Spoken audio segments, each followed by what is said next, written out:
नमस्कार, न्यूज 18 लोकमतमध्ये तुमचं स्वागत आहे। एक विशेष अतिथी आपल्यासोबत आहेत ज्यांच्यासोबत आपण चर्चा करणार आहोत आणि या चर्चेमध्ये अर्थातच आपल्यासोबत भाजपचे नवनियुक्त प्रदेशाध्यक्ष रवींद्र चव्हाण आपल्यासोबत आहेत। स्वागत आहे तुमचं न्यूज 18 लोकमतमध्ये। आणि एक मोठी जबाबदारी तुमच्याकडे आलेली आहे आणि खरं तर ही मोठी जबाबदारी आलेली आहे खूप मोठ्या पार्श्वभूमीवरती। आणि ही जी पार्श्वभूमी आहे सगळ्यांनाच माहिती आहे की लोकसभेमध्ये त्याच्यानंतर तर विधानसभेच्या निवडणुकांमध्ये तर अतिशय भरघोस असं यश मिळालेलं आहे। आणि या यशाच्या पार्श्वभूमीवरती आता सगळ्यांना माहिती आहे की स्थानिक स्वराज्य संस्थांच्या निवडणुका आहेत, त्यामुळे संपूर्ण महाराष्ट्रभर एक मोठं भाजपचं प्रयत्न असणार आहे की कशा प्रकारे अधिक पुढची महत्त्वाची कामगिरी करायची आणि तुमच्याकडे ही सगळी जबाबदारी आलेली आहे।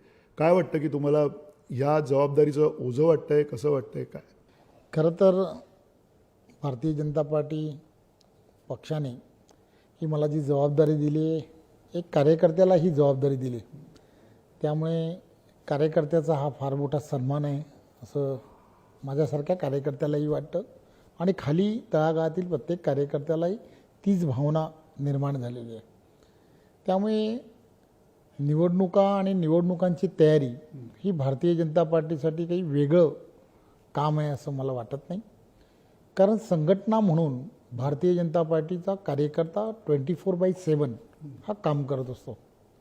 कार्यकर्त्यांमध्ये एक क्रियाशीलता राहणं हे सातत्याने भारतीय जनता पार्टीची संघटना ही करत राहते। त्यामुळे निवडणुकीची तयारी म्हणायला गेलं तर 24/7 कार्यकर्ता तयार असतो, परंतु पूर्वीची भारतीय जनता पार्टी अजून बळकट व्हावी, सक्षम व्हावी या दृष्टिकोनातून अधिकचा प्रयत्न करणं हे फार गरजेचं आहे। तळागाळातील प्रत्येक व्यक्तीपर्यंत पोचणं हे फार गरजेचं आहे आणि त्या दृष्टिकोनातून येणाऱ्या काळात काम करणं हे आम्ही सर्वजण करणार आहोत। पण हे सगळं असताना ज्यावेळेला भाजप म्हणून पक्षाची अलीकडे एका भाजपमध्ये नव्यानं आलेल्या नेत्यांशी मी बोलत होतो, त्यांचं म्हणणं होतं की अथकपणे काम चालू असतं, 24 तास आणि 7ही दिवस आणि अनेक महिने तुमचे कुठले तरी फॉर्म्स असतात, कुठली तरी संघटनात्मक कुठली तरी योजना असते, कुठल्या तरी अनेक वेगवेगळ्या, हे जे भाजपनी एक प्रकारचं नवं कल्चर आणलेलं आहे खास करून राजकीय सगळ्या क्षेत्रामध्ये, तुम्हाला असं वाटतं की या अशा पद्धतीच्या संस्कृतीची, अशा पद्धतीच्या सतत ऑन द टोज काम करण्याची कार्यकर्त्यांची गरज ही तुम्हाला एक संघटक म्हणून वाटते? खरं तर भारतीय जनता पार्टीचा कार्यकर्ता मी जसं म्हटलं की 24/7 हा कामात असतो। वेगवेगळ्या उपक्रम आणि त्याचबरोबर संघटनात्मक जबाबदारी ही सातत्याने त्याच्या खांद्यावरती असते। त्यामुळे रामभाऊ म्हाळगींनी हेच तर सांगितलं आहे की पायाला भिंगरी असली पाहिजे, जिभेवरती साखर असली पाहिजे आणि डोक्यावरती बर्फ असला पाहिजे। हा कार्यकर्त्याचा असणारा गुण जो आहे हा कार्यकर्त्यांमध्ये सुद्धा असला पाहिजे आणि कार्यकर्त्याबरोबर तिथल्या असणाऱ्या नेत्यामध्ये पण असला पाहिजे। त्यामुळे कार्यकर्ता निर्माणाची जी प्रक्रिया आहे ती याच मूळ विषयापासून सुरू होते।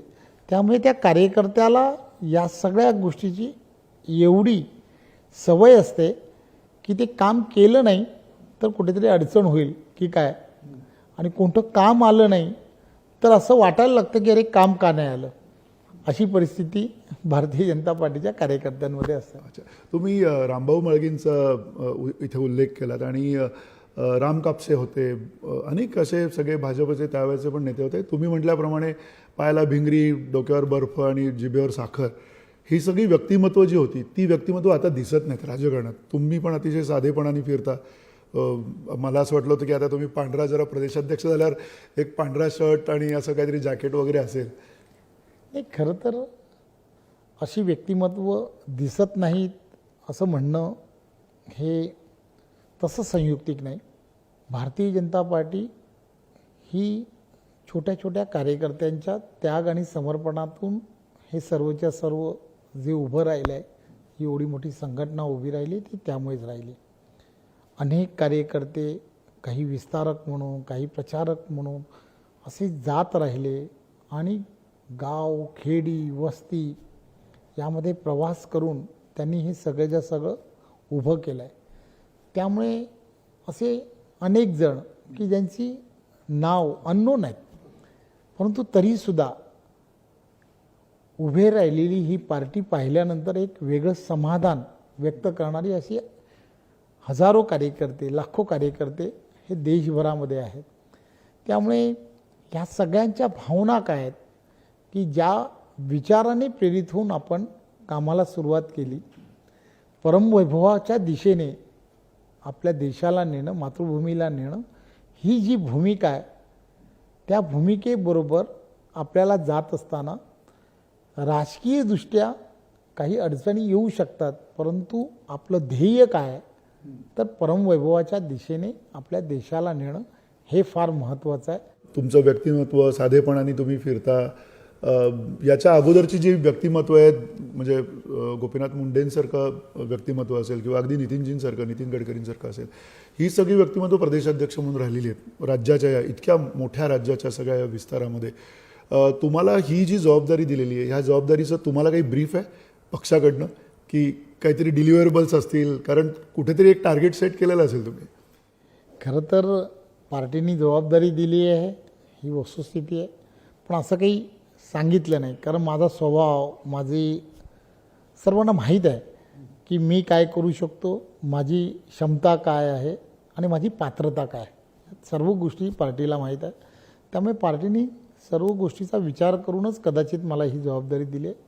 मी असा प्रयत्न करेन की मी प्रामाणिकपणे त्या जबाबदारीला न्याय देण्याचा माझा 100% प्रयत्न असेल आणि जास्तीत जास्त वेळ देईन कार्यकर्त्यांना, पदाधिकाऱ्यांना.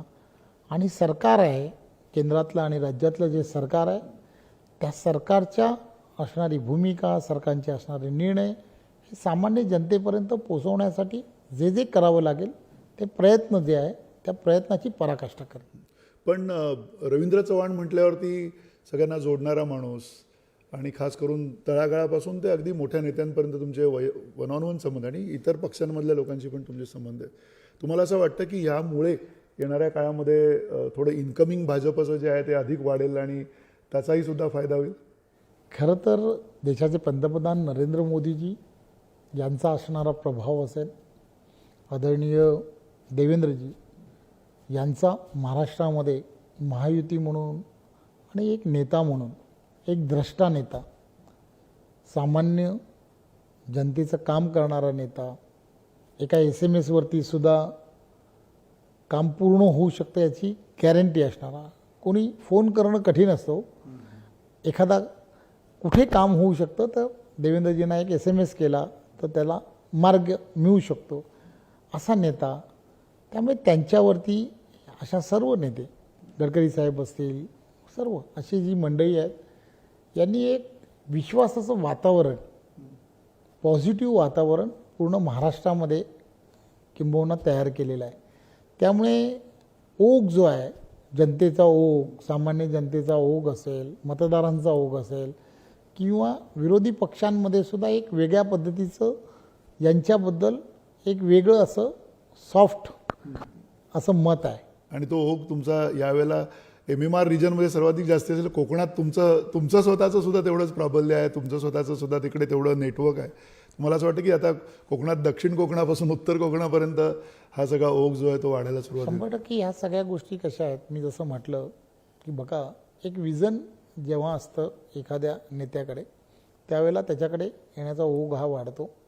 जसं देवेंद्रजी जेव्हा काम करतायत त्यावेळेला काम करत असताना तुम्ही पाहिलं असेल रोजगाराच्या असंख्य संधी निर्माण झाल्या पाहिजेत म्हणून मोठ्या प्रमाणामध्ये FDI आलं पाहिजे म्हणून त्यांचे प्रयत्न असतील. वाढवांसारखा प्रकल्प असेल की ज्या ठिकाणी 10 लाखापेक्षा जास्त लोकांना रोजगाराची संधी मिळणार आहे असं विजन, वेगवेगळ्या क्षेत्रांमध्ये विजन. तुम्ही पाहिलं असेल की पूर्वी लोड शेडिंग जवळजवळ 8-8, 10-10 तास होतं. आज महाराष्ट्रात लोड शेडिंग नाही. विजेचं टेरिफ जे आहे त्याच्या संदर्भामध्ये 20-25 वर्ष वाढताना पाहिलं आहे. विजेचं बिल वाढताना पाहिलं होतं. पण प्रयत्नपूर्वक देवेंद्रजींनी सातत्याने प्रयत्न केले आणि प्रयत्न करून गेल्या 2 वर्षामध्ये हे विजेचं बिल कमी कसं होईल, ग्राहकांना वीज दर कसा कमी होईल यासाठी प्रयत्न करणं हे काही सोपं काम नाही आहे. जी फॉरेन इन्व्हेस्टमेंट ही महाराष्ट्राकडे येण्याचं कारण काय, ओघ काय, तर नेतृत्व एक सक्षम नेतृत्व आहे की जो एक वेगळ्या पद्धतीने महाराष्ट्राला घेऊन जाईल. जेव्हा पंतप्रधानसुद्धा विचार करतात, नरेंद्र मोदीजी जेव्हा विचार करतात की येणाऱ्या काळामध्ये जेव्हा ट्रिलियन इकॉनॉमी व्हायला पाहिजे त्यावेळेला सर्वात मोठं योगदान कोण देऊ शकतं, तर महाराष्ट्र देऊ शकतं. ही भूमिका जी आहे ही का होते, कशासाठी होते, त्याचं कारण काय, तर हे नेतृत्व आहे की द्रष्टा नेतृत्व आहे, विजन आहे, प्रत्येक क्षेत्राबद्दल वेगळ्या पद्धतीची जाण आहे. एखाद्या कोणीतरी सांगितलं म्हणून नाही ना, तर त्याच्याबद्दल एक अभ्यास आहे आणि अभ्यासू व्यक्तिमत्व असल्यामुळे हे सहजपणे शक्य आहे असं मला वाटतं.